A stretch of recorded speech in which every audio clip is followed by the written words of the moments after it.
distinguished audience, among you political and business leaders,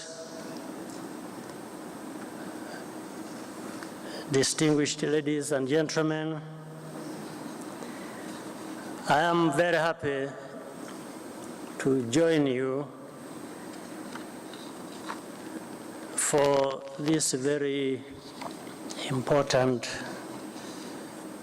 discussion. I thought it was important to join you for a few minutes, not only to wish you a productive series of discussion,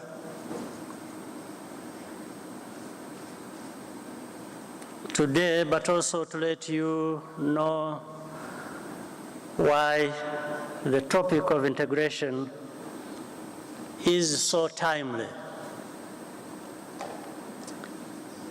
First, allow me to recognize Strive Masiwa for his proposal last year to convene an economic forum in advance of the Transform Africa Summit. Thank you, Strive. And for me, it was just a pleasure to be associated. I commend Dr. Ture and his team for making it happen. The support of EcoBank for this event is also appreciated. The idea I wish to share is that technological integration should be seen as the vanguard of economic integration more generally. Let me just repeat what many have done before.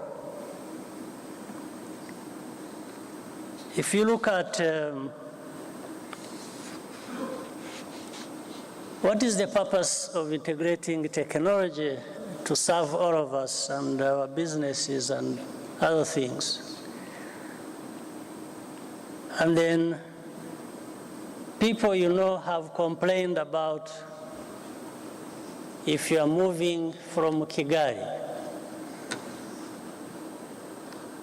a passenger on the plane, if you want to go to, let's say, one part of West Africa, whether you go to Conakry, to Abidjan, to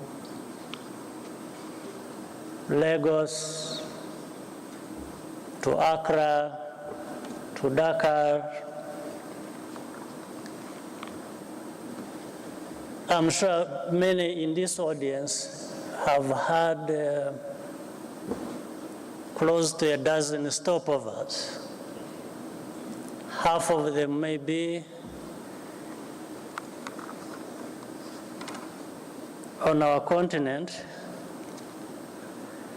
and another half outside of our continent. Sometimes you have to fly from here, you go to Europe, maybe from one city to another in Europe before you come to another city in Africa, and then move to another city in Africa as well. So integrating all these things, when even people are talking about one common digital market or one common airspace or air transport market. I think what the purpose is to solve some of these problems. So when you're integrating technological integration that is talked about, I think it must be looked at holistically. When you're integrating our regions, our countries, for the whole continent, all of these things should be coming to mind. I'm sure people know it here very well, know it better than me. Even when we are communicating,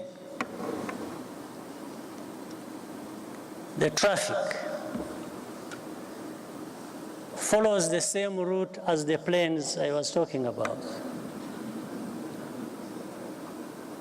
Isn't it? Sometimes the traffic has to go to some place outside of Africa or places and then back to us. So what are you integrating if you don't include this? Why don't we have that on our continent, happening on our continent without having to pay for visa for the traffic to first go out of our continent and then receive it back? It requires a visa, which comes in the form of how much you pay. So is this something we can't address? We supposedly very proud Africans, business and governments, I think we need to work hard on that, and it's one of the things maybe people should be looking at so that we are able to have results as soon as we can.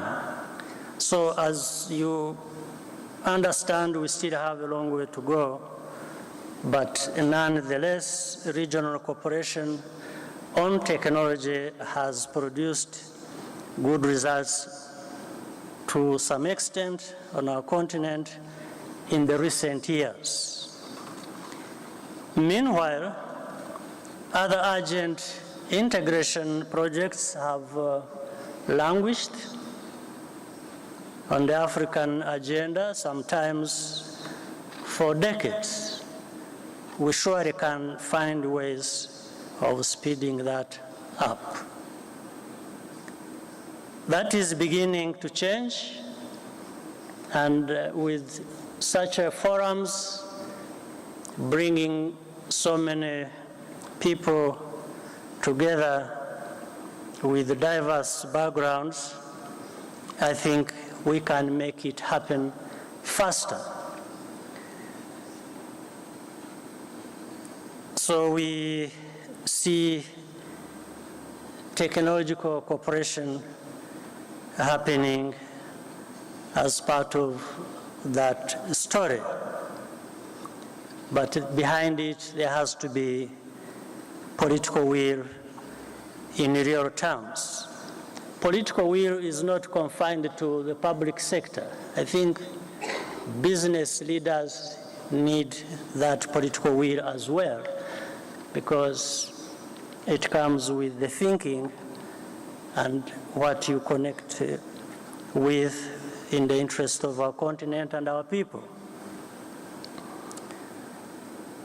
Technology comes with a common set of standards and a shared vocabulary as well, which is another positive. Our people, especially our youth, have to eagerly embrace the digital economy and expect to play a full part in it. Innovation is also anchored in the private sector in terms of both research and the distribution of products and services. On the government side, there has to be a positive trend of entrusting professional regulatory agencies with a mission to encourage this sector and regulate it in the public interest. That helps prevent politics from slowing things down. In other words, there is a natural ecosystem that facilitates cooperation among governments and partnership with the private sector, which of course we can't take for granted, but we have to work hard at it by everybody playing their part so that what we see in the results and outcomes will show us what has been behind it. Examples of successful regional integration, such as Smart Africa's focus on One Africa network, have helped lay the groundwork for even more ambitious projects, such as the African Continental Free Trade Area. It has helped simply by providing practical confirmation of the truth that we have everything to gain from working together, and also therefore being more connected. Today's discussions are therefore very much welcome. We will continue to advance on the digital transformation agenda championed by the African Union, Smart Africa, the Broadband Commission, as well as the many external partners here with us supporting these efforts. At the same time, let's build on that momentum to stay on course with implementing the African Continental Free Trade Area, which will unlock tremendous opportunities for our region and our world. I wish you a successful meeting and look forward to being with you again at the summit tomorrow morning. Thank you very much for your kind attention.